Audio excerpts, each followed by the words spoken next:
वक्फ कानून को लेकर विरोध थमने का नाम नहीं ले रहा। विपक्ष और मुस्लिम संगठन इसका लगातार विरोध कर रहे हैं और अभी तक इस कानून पर सुप्रीम कोर्ट का फैसला भी नहीं आया है।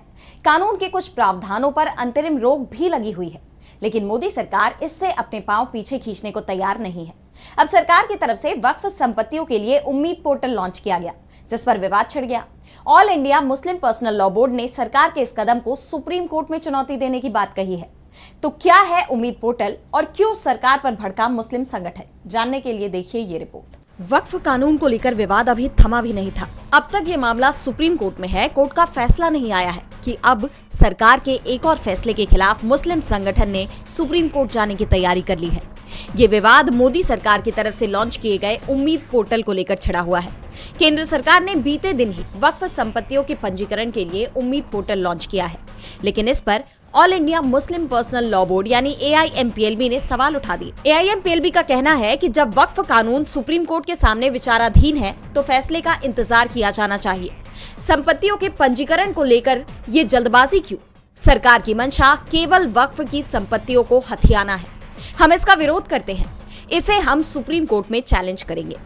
मुस्लिम संगठन ने सरकार के इस पोर्टल पर कड़ा ऐतराज जताया। AIMPLB ने कहा कि इस पोर्टल को जल्दी लाने का मतलब ही है कि सरकार चाहती है कि बहुत सारी वक्फ प्रॉपर्टी रजिस्ट्रेशन होने से छूट जाए और वो ये डिक्लेयर कर दे कि जो प्रॉपर्टी रजिस्टर नहीं हुई वो अमान्य है।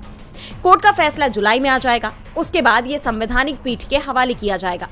जब तक संवैधानिक पीठ पूरे कानून पर फैसला नहीं दे देती, सरकार को जल्दबाजी नहीं करनी चाहिए। मुस्लिम संगठन ने साफ कह दिया है कि हमने इसे चैलेंज करने की तैयारी शुरू कर दी है।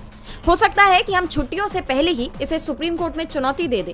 AIMPLB की ये प्रतिक्रिया चौंकाने वाली तो बिल्कुल नहीं है। पहले से ही इसकी संभावना भी जताई जा रही थी, लेकिन उनकी इस घोषणा ने मोदी सरकार की मुश्किलें जरूर बढ़ा दी हैं। सरकार का कहना है कि इस पोर्टल का मकसद वक्फ संपत्तियों का प्रबंधन बेहतर करना और पारदर्शिता लाना है, जिसके लिए इस पोर्टल के तहत देश के करीब 9 लाख वक्फ संपत्तियों को 6 महीने के अंदर रजिस्टर करना अनिवार्य है। लेकिन AIMPLB ने अब सरकार की मंशा पर ही सवाल उठा दिए हैं। वक्फ कानून के खिलाफ तो उन्होंने पहले ही ऐलान किया है कि कानून वापस होने तक उनका विरोध जारी रहेगा और अब एक और मामले में वो सरकार के खिलाफ कोर्ट जाने की तैयारी में है। ऐसे में अब ये पोर्टल अस्तित्व में रहेगा या नहीं, इस पर भी संशय की स्थिति बन गई है।